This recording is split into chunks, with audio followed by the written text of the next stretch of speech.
एणिकी ration card धारी को 1000 टंका नगद राशि मिल।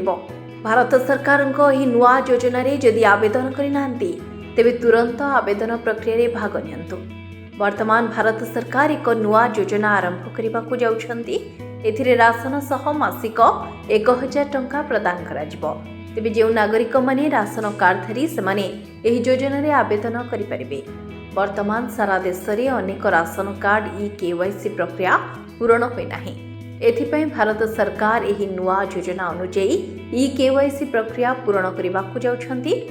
एही योजना माध्यम रे ई-केवाईसी सह आर्थिक रूप से दुर्बल थिबा परिवार माननकु जीवन स्तर रे सुधार निबा पई आर्थिक सहायता प्रदान करा जिवो।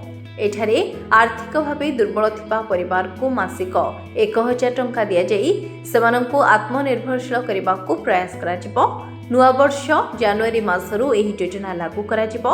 एथिपई जो लोके एपर्यंत ई-केवाईसी आवेदन प्रक्रिया रे भाग नै नाहंती सेमाने खूब शीघ्र आवेदन करंतु।